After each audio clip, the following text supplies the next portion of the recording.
എല്ലാവർക്കും നമസ്കാരം. ഞാൻ ഇന്ന് വന്നത് എനിക്ക് ചില അമ്പലങ്ങളിൽ നിന്ന് ഉണ്ടായ ദുരനുഭവം നിങ്ങളായിട്ടൊന്ന് ചർച്ച ചെയ്യാൻ. ഞാൻ 2 ദിവസം മുന്നേ കൊടുങ്ങല്ലൂർ അമ്പലത്തിൽ പോയി. പോവാനും കാരണമുണ്ട്. ഞാൻ ഒരു വീടിന്റെ രൂപം നൽകാനായിട്ട് പോയതാണ്. അവിടെ ചെന്നിട്ട് ഞങ്ങൾ വീടിന്റെ രൂപം കൗണ്ടറിൽ നിന്ന് മേടിച്ച്, അപ്പോൾ അത് വെള്ളിയിലെ വെള്ളിയുടെ പേപ്പറിൽ വീടിന്റെ രൂപം വരച്ചുണ്ടാക്കിയതാണ്. അത് കൊണ്ടുപോയി അകത്ത് നടയിൽ വെക്കാനാണ് അവിടുന്ന് പറഞ്ഞത്, കൗണ്ടറിൽ നിന്ന്. ഞാൻ അതും കൊണ്ട് പോയി. അപ്പോൾ അവിടെ കൊടുങ്ങല്ലൂരം വരെ ശ്രീകോവിലിന്റെ തൊട്ട് മുന്നിലായിട്ട് ഒരു ആള് നിന്ന്. അയാൾ പറഞ്ഞു, ഇത് നിങ്ങൾ എവിടുന്ന് മേടിച്ച്? പുറത്തുനിന്ന് മേടിച്ചത് ശരിയാവില്ല. ഞാൻ പറഞ്ഞു, ഇത് നിങ്ങൾ കൗണ്ടറിൽ നിന്ന് മേടിച്ചതാ, അങ്ങനെ സംവിധാനം ഇല്ലല്ലോ. അപ്പോഴെനിക്ക് എന്തൊരു തരീട് ഉണ്ടെന്ന് തോന്നി. അത് കഴിഞ്ഞിട്ട് ഇദ്ദേഹം പറയാണ്, അതെന്നാ ബണ്ണാരത്തിൽ ഇട്ടോളം പറഞ്ഞു. അപ്പൊ ബണ്ണാരത്തിൽ ഇടുമ്പോ പറഞ്ഞു, ഇത് ഇട്ടെടുക്ക കാര്യമൊന്നുമില്ല ഇടുക. അതോടുകൂടി ഞാൻ ആകെ അപ്സെറ്റായി. നമ്മളൊരു വിശ്വാസത്തിന്റെ പേരിലാണ് പോകുന്നത്. വേറെ ആൾ പറഞ്ഞിട്ട് പോയത്, കൊടുങ്ങല്ലൂർ അമ്പലത്തിൽ ഇങ്ങനെ ഒരു രൂപ ഇട്ട് കഴിഞ്ഞാൽ വീട് പണിയുള്ള സാഹചര്യം പെട്ടെന്ന് ഉണ്ടാവും സാധ്യതയുണ്ടെന്ന് പറഞ്ഞു. അതോടുകൂടി എൻ്റെ വിശ്വാസം അവിശ്വാസമായി മാറി. അന്നത്തെ ദിവസം പോയി. അത് കൂടാതെ വേറൊരു സംഭവം ഉണ്ടായി. ഞങ്ങള് 4 പേർക്ക് ഒരു പുഷ്പാഞ്ജലി കഴിച്ചു.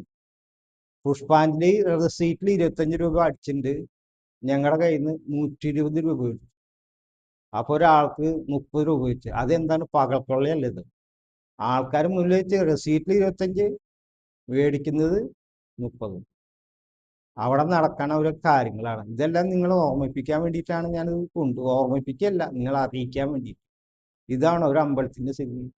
സാധാരണ അമ്പലങ്ങളൊക്കെ ഒരു മാന്യമായ രീതിയിലുണ്ട്. പക്ഷെ ഇവിടെ ഇത്ര വലിയ അമ്പലമായിട്ട് ഇവിടെ തട്ടിപ്പല്ലേ നടക്കുന്നു.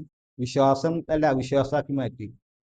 അത് കഴിഞ്ഞ് പുറത്ത് വന്നിട്ട് കൗണ്ടറിൽ പറഞ്ഞപ്പോൾ, നിങ്ങൾക്ക് ആവശ്യത്തിന് പോയിട്ട് മാനേജർ കണ്ടോളാൻ. മാനേജറെ കണ്ടപ്പോൾ മാനേജർ കാണാൻ പോയി. മാനേജർ അവിടെ ഇല്ല. മാനേജർ ഫോൺ നമ്പർ വിളിച്ച് സംസാരിച്ച് അയാൾ നടപടി എടുക്കാന്നൊക്കെ പറഞ്ഞിട്ട്. പക്ഷെ എനിക്ക് അത്രയ്ക്ക് വേണ്ട നടപടി എടുക്കുന്നുള്ളൊരു വിശ്വാസമില്ല. കാരണം ഇവരൊക്കെ ഒരേ കൊടക്കയിലാണല്ലോ. പിന്നെ ദേവസ്വം ബോർഡിന്റെ ജീവനക്കാരാണ്.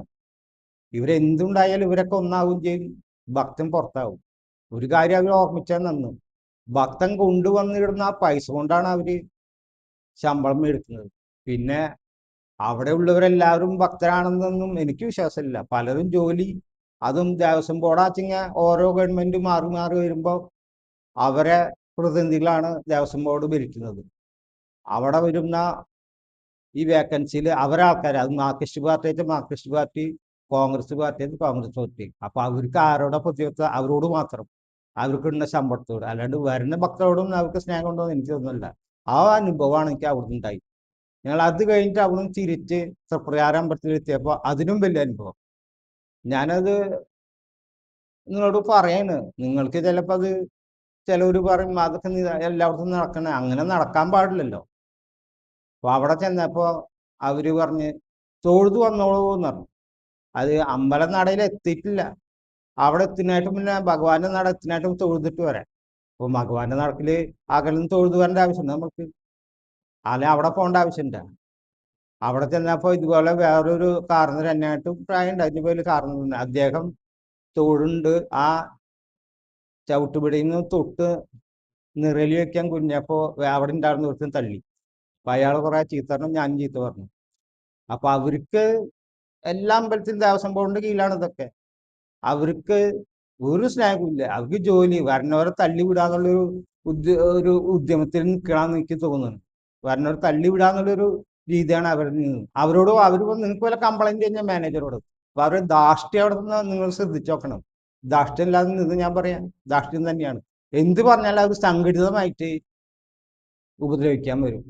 അവരുടെ സ്വഭാവം അങ്ങനെയാണ്. കാരണം അവർ രാഷ്ട്രീയക്കാരി സിൽബന്ധികളായിരിക്കാം, അല്ലെങ്കിൽ അവർക്ക് അതിനുള്ള സംഘടനാ ബലം ഉണ്ടാവും.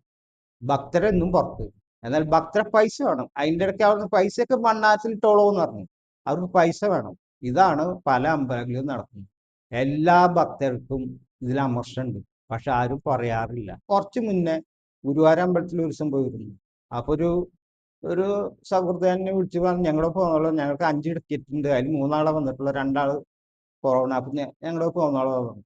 ഞാൻ അകത്ത് കയറി. അവിടെ ചെന്നപ്പോ ഇതിലും കഷ്ടം. അവിടെ ചെല്ലുമ്പോഴേക്കും തല്ലുവിടുന്നു. അവിടെ ഗുണ്ടകളെ ഏർപ്പെടുത്തിയ പോലെ ഇന്ന് ഒരു സ്ത്രീയുണ്ട്, പുരുഷനുണ്ട്. അവര് വേഗം തള്ളിടും മനുഷ്യരുടെ കഴിച്ചു കൊടുത്തല്ലാന്ന് പറയുവാണെങ്കിൽ. അപ്പൊ എന്തിനാ നമ്മൾ അവിടേക്ക് പോണത്? ഒരു അമ്പലത്തിൽ പോണത് എന്തിനാ? നമ്മൾ നമ്മുടെ ദുഃഖങ്ങളും സങ്കടങ്ങളും ദേവന്റെ മുന്നിൽ വെച്ച് പറയാനും ആണ്. അതിന് പോലും ദേവനെ കാണാൻ പോലും സമ്മതിക്കുന്നില്ല. എല്ലാവർക്കും വേണം ഭക്തന്റെ പൈസ. അതുപോലെ തന്നെ ഗുരുവായൂരമ്പലത്തില് ഭക്തരെ അവിടുത്തെ ജീവനക്കാർ കയ്യേറ്റം ചെയ്യാന്നുള്ള ഇടയ്ക്കിടയ്ക്ക് ഉണ്ടാകാറുള്ളതാണ്. പിന്നെ അമ്പലത്തിലാച്ച പൈസ ഉണ്ടാക്കാൻ വേണ്ടി പല പദ്ധതികളുണ്ട്. ഒരാളൊരു നെയ്വിളക്ക് നേർന്നാൽ ഡയറക്റ്റ് പോകാം. അപ്പൊ ക്യൂ നിൽക്കണ്ട, അതിന് വേറെ ക്യൂ ഉണ്ട്. അപ്പൊ പാവപ്പെട്ട ഭക്തർ വന്നിട്ട് 8-10 മണിക്കൂർ ക്യൂ നിന്നിട്ടാണ് അകത്ത് കയറുന്നത്. അവർക്ക് അമ്പലത്തിന്റെ മുന്നിൽ പോയി ഗുരുവായൂരപ്പനെ കാണാൻ പോലും സമ്മതിക്കാത്ത രീതിയിലാണ് അവിടുത്തെ നടപടികൾ. ഇത് പലരും പറയാറുണ്ട്. പക്ഷെ എല്ലാവരും മുറുക്കുന്നു മാത്രമല്ല, നേരിട്ടാരും പറയാം. ഈ അനുഭവം നിങ്ങളതിന് പങ്കുവെക്കാൻ വേണ്ടി ഞാൻ വന്നത്. ഇങ്ങനെയാണ് ഒരു ദേവസ്വം. അതിൽ ഭക്തരെന്ന് പറഞ്ഞാൽ മനുഷ്യനൊരു ശാന്തിക്ക് വേണ്ടിയിട്ടാണ് നമ്മൾ, അല്ല സമാധാനത്തിന് വേണ്ടിയിട്ടാണ് നമ്മൾ അമ്പലത്തിൽ വിടുന്നത്. അവിടെ നിന്നുമ്പോ അശാന്തിയാണ് അവിടെ നിന്ന് കിട്ടുന്നത്. അല്ലെങ്കിൽ നമുക്ക് നെഗറ്റീവ് എനർജി. ഞാൻ നേരത്തെ അല്ലേ കൊടുങ്ങല്ലൂർ അമ്പലത്തിൽ പോയി എന്നുള്ളത്. എനിക്ക് അന്നത്തോട് കൂടിയിട്ട് ഇനി അമ്പലം വേണമെന്നുള്ള ഞാൻ പുനഃചിന്തനം നടത്തിക്കൊണ്ടിരിക്കുകയാണ്. ഇങ്ങനെയാണ് ഒരു അമ്പലത്തില്. സ്വതവേ അമ്പലം കൊള്ളക്കാരെ സങ്കേതമായി മാറേണ്ടേ. അതിന് ഏറ്റവും വലിയ ദൃഷ്ടാന്താണല്ലോ നമ്മുടെ ശബരിമല ക്ഷേത്രം. അവിടുന്ന് കക്കാത്ത എന്താ ഉള്ളത്? എല്ലാം കട്ടുമുടിച്ചു ഈ രാഷ്ട്രീയക്കാര്. അത് ഇടതുകൊണ്ട് പലതുണ്ട്. എന്തിനാ നിങ്ങളുടെ അമ്പലങ്ങള്?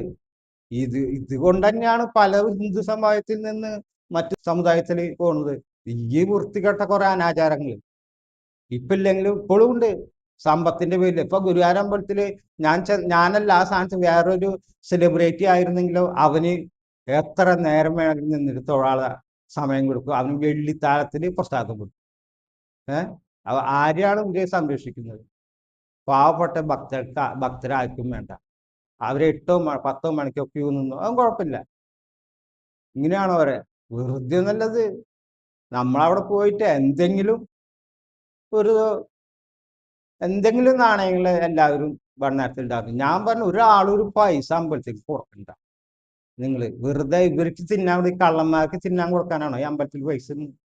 നിങ്ങൾ നിങ്ങളുടെ ഈ തറവാട്ടമ്പലത്തിനെ പരിപോഷിച്ചോളൂ. അതാച്ചാൽ നിങ്ങളെ എപ്പോ പോയാലും നിങ്ങൾക്ക് തൊഴാം, എത്ര സമയം. ഇതവിടെ പറ്റുമോ? ഇവർ ചെയ്യണ വൃത്തികേടുകൾ അതല്ലേ അവിടെ. അപ്പൊ ഈ വീഡിയോ എല്ലാവർക്കും ഇഷ്ടപ്പെട്ടു തോന്നുന്നു. നിങ്ങൾക്ക് ഈ വീഡിയോ ഇഷ്ടപ്പെട്ടാൽ ഷെയർ ചെയ്യുക, എല്ലാവരും ഈ സംഗതി അറിയാം. അതുപോലെ സബ്സ്ക്രൈബ് ചെയ്യുക, അതിനോട് ചേർന്നുള്ള ബെൽ ബട്ടൺ അമർത്തുക. അപ്പോൾ എൻ്റെ ഇനി വരുന്ന വീഡിയോസുകളിലെല്ലാം നിങ്ങൾക്ക് നോട്ടിഫിക്കേഷൻ വരും, കാണാൻ സൗകര്യമാണ്. അതുപോലെ ലൈക്ക് ചെയ്യുക, കമൻറ്റ് ചെയ്യുക. നിങ്ങൾ കമൻറ്റ് എന്തായാലും ചെയ്യണം.